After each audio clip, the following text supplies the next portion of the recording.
অসমৰ জলসিঞ্চন বিভাগৰ প্ৰশ্নক কেন্দ্ৰ কৰি উত্তপ্ত সদনৰ প্ৰশ্নোত্তৰ কাল মন্ত্ৰী অশোক সিংহলৰ উত্তৰত অসন্তুষ্ট বিৰোধী বিধায়ক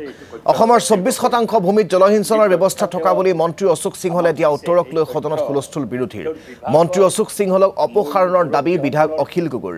জলসিঞ্চন সন্দৰ্ভত আধা ঘণ্টা বিশেষ আলোচনা বিচাৰিলে বিৰোধী দলপতি দেৱব্ৰত শইকীয়াই বিষয়টোক কেন্দ্ৰ কৰি শাসক বিৰোধী বিধায়কৰ তীব্ৰ বাদানুবাদ এটা হলে আমাৰ ইৰিগেশ্যনৰ যেটো দৈন্য দশা 2021ত আমাৰ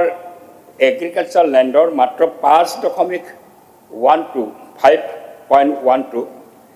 এইটো হ্ৰাস পালে 21-22 আমাৰ যি ধৰণৰ জলসিঞ্চনৰ অৱস্থা আমাৰ ৰাজ্যখনৰ খুবেই ভয়াবহ যোৱা শৰৎকালীন অধিৱেশনত মুখ্যমন্ত্ৰীয়ে কৈছিল যে এইটো বছৰত তেওঁলোকে জলসিঞ্চনক টাৰ্গেট কৰি আগবাঢ়িব তে এতিয়া তাৰোটো সমা পাৰ হ'ল এতিয়া আমি দেখিছোঁ তেওঁলোকৰ চৰকাৰৰ যি তথ্য সেই চৰকাৰৰ ইকনমিক সাৰ্ভে যি তথ্য ইকনমিক সাৰ্ভেৰ তথ্য মতেই অসমৰ যিখিনি কৃষিযোগ্য মাটি সেই কৃষিযোগ্য মাটিত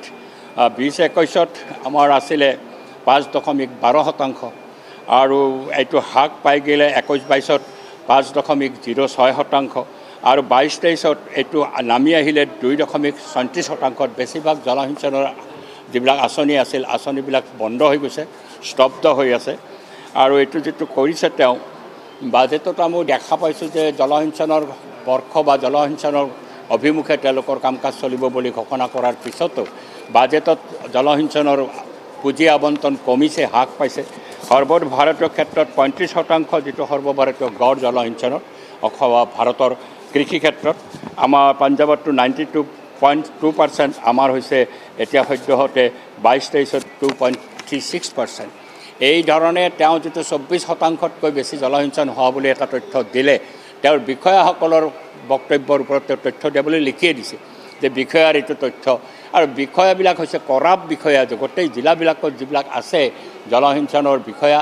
এই বিষয়াবিলাকে কোনো কাম কাজ বিশেষ নকৰে আৰু ভুল তথ্য মন্ত্ৰীক দিছে আৰু মন্ত্ৰীও অদ্ভুতভাৱে এই বিষয়াৰ তথ্যৰ ওপৰত ভিত্তি কৰি সদনৰ নিচিনা পবিত্ৰ স্থানত তেওঁ এই তথ্য দি দিলে 24% জলসিঞ্চন হৈছে আৰু এই ধৰণে সদনক মিছলিড কৰাৰ যেটো ব্যৱস্থা তেওঁ কৰিছে কাম কৰিছে এই সম্পৰ্কত আমি কি কৰিব পাৰোঁ পৰৱৰ্তী স্তৰত নিশ্চয় চিন্তা ভাৱনা কৰিব আমি কৰি আছোঁ বিশ্বপ প্ৰিভিলেজ আনিব পৰা যায় নে নাযায় কাৰণ এনেকৈ সদনক ভুল তথ্যৰে বিভ্ৰান্ত কৰাটো কোনোপধ্যে উচিত নহয়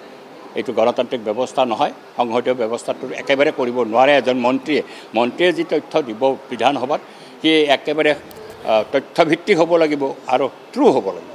যদি ট্ৰু নহয় যদি মিছলিডিং হয় এইটো এটা অপৰাধ আমাৰ